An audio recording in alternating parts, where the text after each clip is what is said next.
Il était presque minuit lorsque la pluie se mit à tomber. De vives traînées froides traversaient la faible lueur des lampadaires de la ville. Nathan Cole agrippa le volant de sa vieille berline. Les essuie-glaces menaient un combat perdu d'avance contre l'averse. Son fils Oliver, âgé de 10 ans, dormait profondément sur la banquette arrière, un petit sac à dos posé sur sa poitrine. Ils rentraient chez eux après le deuxième emploi de Nathan, qui nettoyait des bureaux la nuit pour joindre les deux bouts. Il était épuisé, mais lorsqu'il vit les feux de détresse clignoter près du coin de Brighton Avenue, il ralentit instinctivement. Là, debout, chancelante, à côté d'une élégante Mercedes noire, se tenait une femme vêtue d'une robe de créateur trempée et de talons hauts, les cheveux plaqués sur son visage. Elle essayait d'ouvrir la portière de sa voiture, mais ses clés glissaient sans cesse de ses mains tremblantes. Nathan faillit continuer à conduire jusqu'à ce qu'elle trébuche dans la rue, juste devant un camion qui arrivait en sens inverse. Son cœur fit un bond. D'un seul geste, il freina brusquement, ouvrit la portière et sprinta sous la pluie. Il l'attrapa par le bras et la tira en arrière au moment où le camion passait en trombe, klaxonnant. La femme halta, s'accrochant à sa veste, désorientée et marmonnant quelque chose à propos de son téléphone. Lorsqu'elle leva les yeux, Nathan se figea un instant. C'était elle, Vanessa Hart, sa patronne, la PDG de Hartwell Motors, la même femme qu'il avait grondée ce matin-là pour être arrivée avec 2 minutes de retard à une réunion.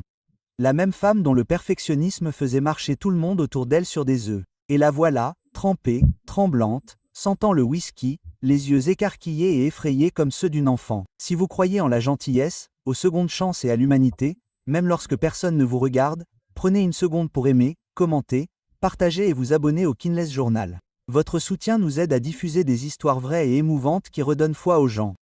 Nathan ne dit pas un mot en la ramenant à sa voiture. Vanessa marmonna quelque chose à propos d'appeler un chauffeur, mais ses mots devinrent incohérents. Il l'aida à s'asseoir sur le siège passager et la couvrit de sa veste usée. Oliver s'agita sur la banquette arrière, clignant des yeux d'un air endormi. « Papa, qui est cette femme » demanda-t-il doucement. Nathan sourit faiblement. « Quelqu'un qui a besoin d'un peu d'aide ce soir. Mon pote. » Quand ils arrivèrent à son adresse, un élégant manoir à la périphérie de la ville, elle pouvait à peine marcher. Nathan portait son parapluie, la guidant prudemment vers le haut des marches de marbre. Ses yeux étaient vitreux mais reconnaissants. « Tu n'aurais pas dû » murmura-t-elle avant de s'effondrer sur le canapé. Il éteignit les lumières, s'assura qu'elle était en sécurité et partit tranquillement. Il ne s'attendait pas à ce qu'elle s'en souvienne. Les gens comme Vanessa vivaient dans un autre monde, où la gentillesse était un communiqué de presse, pas un mode de vie. Il savait qu'au matin, elle retrouverait son ton sec et son regard dédaigneux, faisant comme si la nuit n'avait jamais eu lieu.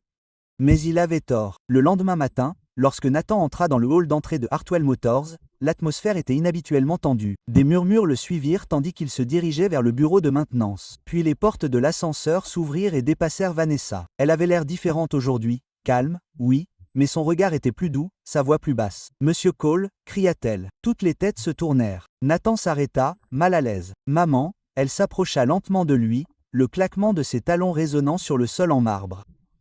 Mon bureau maintenant dans son bureau aux parois de verre, elle ferma les stores et expira, sa confiance habituelle se brisant un instant. « Tu m'as aidé hier soir » dit-elle doucement. « Tu n'étais pas obligé. Tu aurais pu me laisser là, mais tu ne l'as pas fait. » Nathan hésita. N'importe qui aurait fait pareil, mais elle secoua la tête. « Non, personne. » Son regard s'adoucit, le voyant vraiment pour la première fois. « Tu m'as sauvé la vie, Monsieur Cole. Et je ne me souviens même pas avoir dit « merci ». Il ne savait pas comment répondre. Il hocha simplement la tête, murmurant qu'il était content qu'elle soit en sécurité.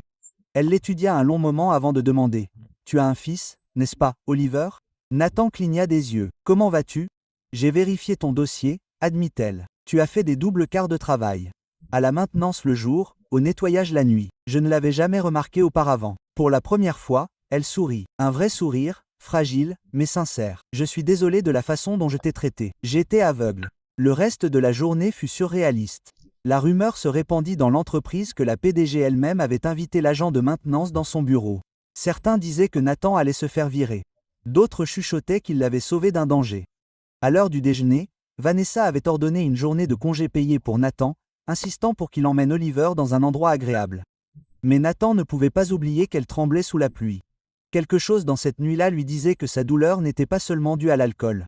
C'était la solitude. Le genre de solitude qui survient lorsque le succès érige un mur autour de votre cœur. Le lendemain, Vanessa est apparue dans le garage. Celui que Nathan gérait le week-end. Elle portait un jean et un chemisier blanc uni, les cheveux attachés en arrière. Besoin d'un coup de main demanda-t-elle, le faisant sursauter. Il essuya la graisse de ses mains, perplexe. Tu es sérieux acquiesça-t-elle. Tu m'as aidé quand j'étais en train de m'effondrer. Laisse-moi t'aider à garder les choses en ordre. Au cours des semaines qui ont suivi, quelque chose de magnifique a commencé à se produire. Vanessa a commencé à passer du temps au garage, non pas en tant que PDG, mais en tant que Vanessa, la femme, redécouvrant son cœur. Elle apportait du café, nettoyait les outils et écoutait les innombrables histoires d'Oliver sur les voitures et les super-héros.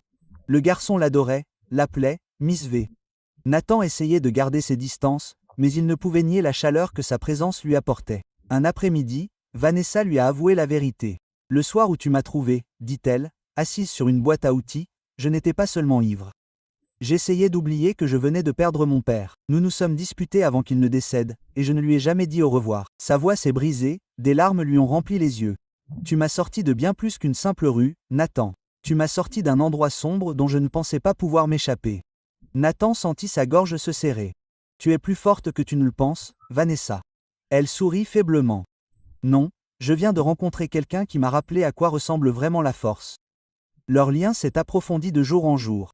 Vanessa a retrouvé la joie dans les petites choses. L'odeur de l'huile de moteur, le rire d'Oliver, les blagues tranquilles de Nathan. Elle a commencé à utiliser les fonds de l'entreprise pour lancer un programme appelé Hartwell Arts, offrant aux parents célibataires une flexibilité d'emploi et des bourses pour leurs enfants. Lorsqu'elle l'a annoncé, elle a rendu hommage à un homme qui croyait en la gentillesse quand personne ne les regardait.